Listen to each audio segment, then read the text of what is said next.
Hey everyone, I'm named Koushik, and today we're going to be resting easy with Jupyrest. That means deploying notebooks as web services. So a bit about me. I am a site reliability engineer at Microsoft. I like to call myself a code artisan until ChatGPT takes that away from me, but I'm hanging in there.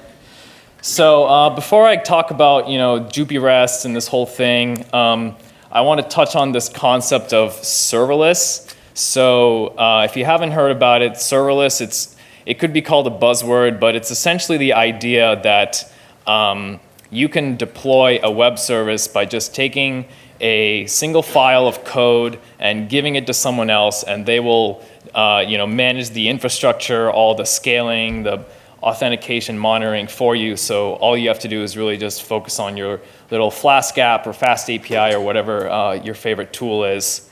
So this is a pretty popular paradigm. There's products like Azure Functions, AWS Lambda that give you this capability. And it really makes it so much easier to take your Python code and share it with so many other people.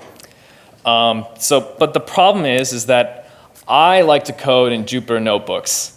To me, this is just the superior development environment.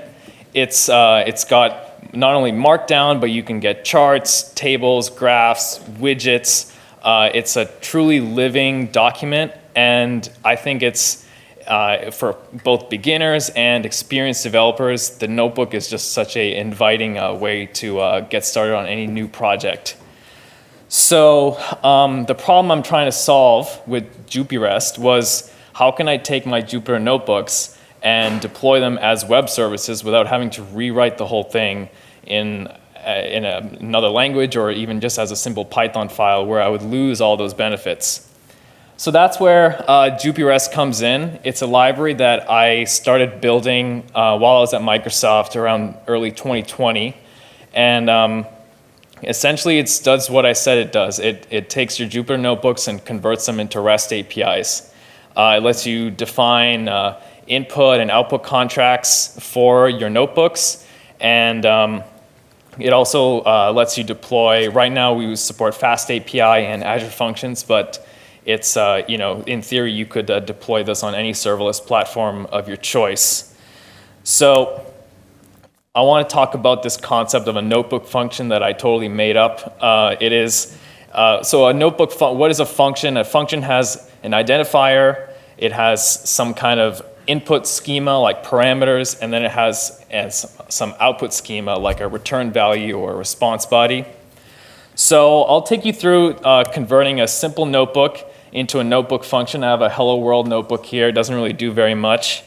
But what you can see here is there are actually an input and output to this notebook. So the input is just this code cell here that I've marked with the parameters.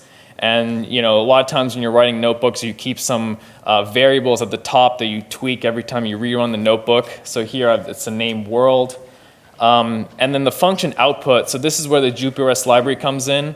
When you're writing a notebook and you're turning it into a function, whenever you want to specify what your output is, you just call this save output function. So whatever you pass into that function will actually show up as the output. And we'll go through a demo of how this looks like when you're using the service.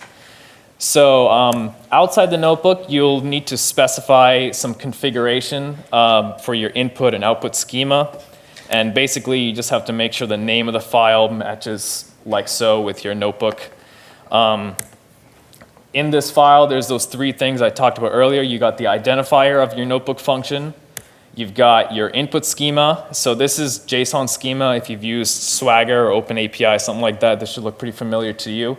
It's very common when using REST web APIs. So here we got a name and it's a type string. And similarly, we got the output schema, which is what the client expects when they're trying to invoke this notebook function.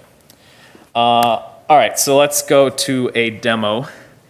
I'm going to, so this notebook here, it's on our GitHub, and so all the code here is available there. So I'm not going to go too much into the details of setting up. I'm going to make it very demo heavy here.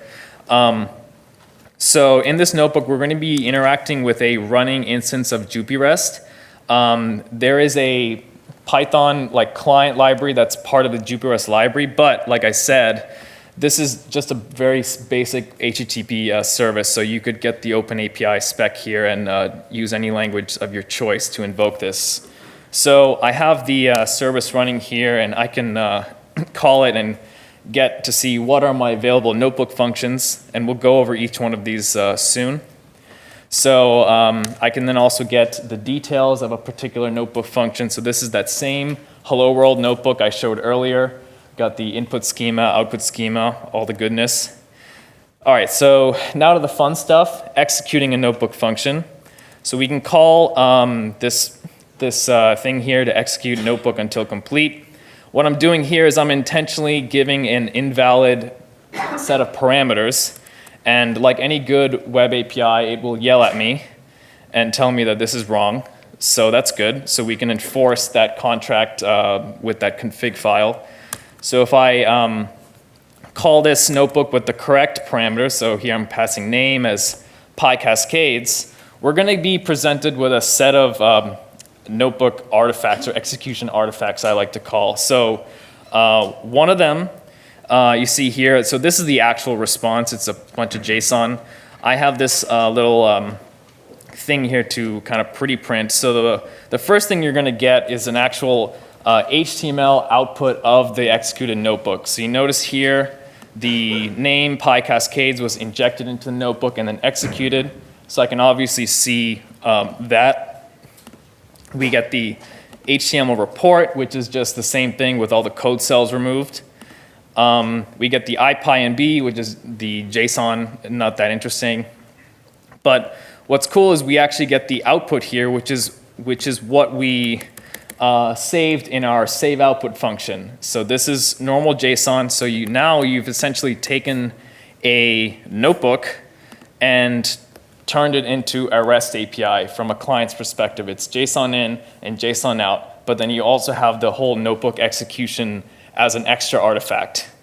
So this kind of goes over a little bit about those artifacts. Obviously the client library, let's have some helper methods for getting those things. And just to show the example, when you do get execution output, you'll get in this case, like a dict of what was saved in that notebook.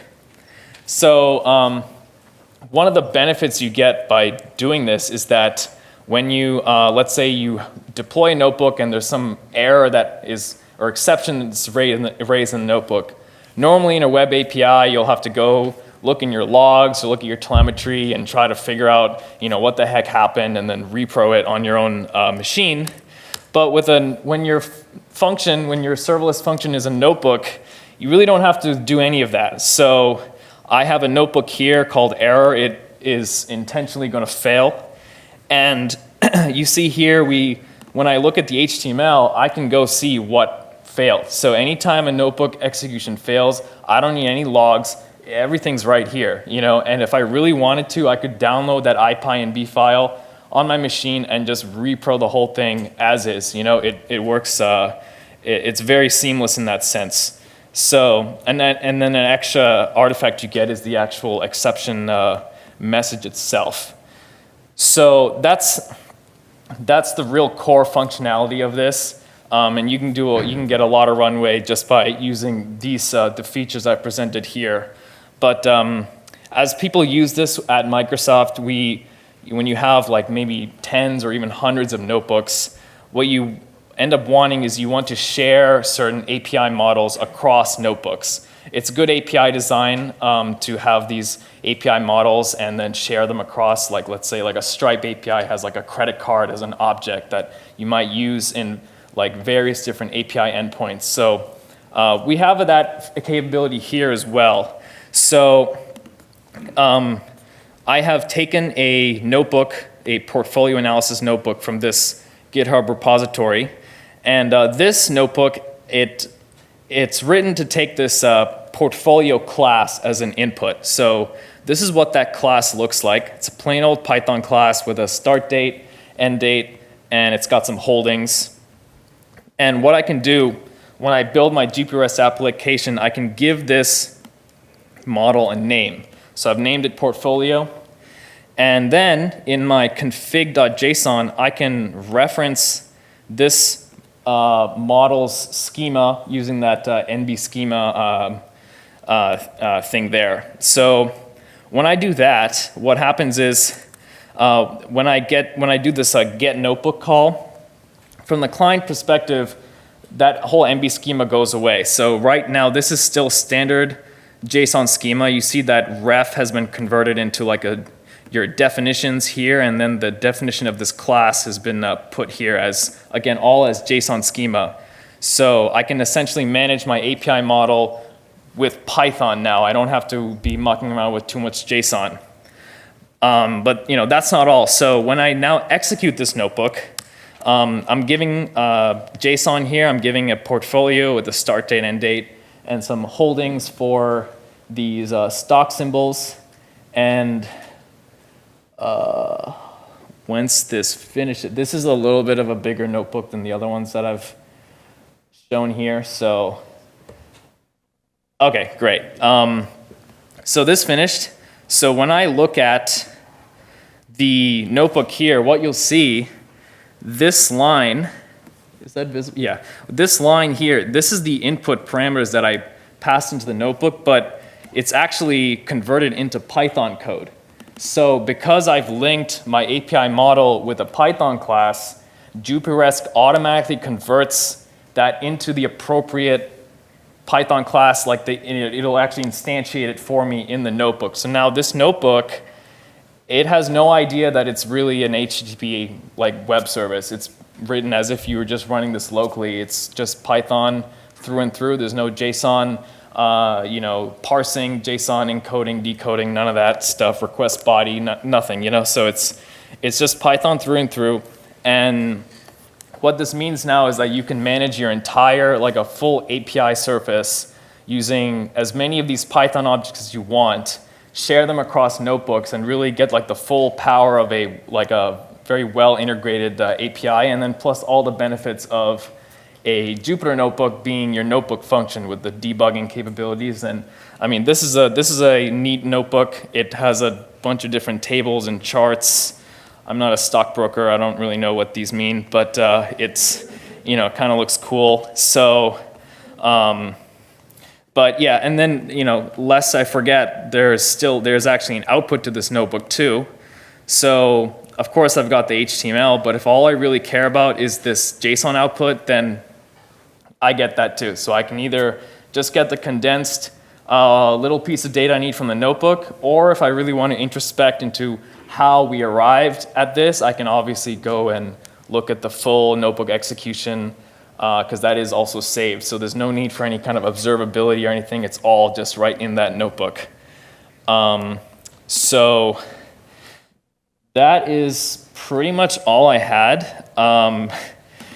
So here's the link to the GitHub.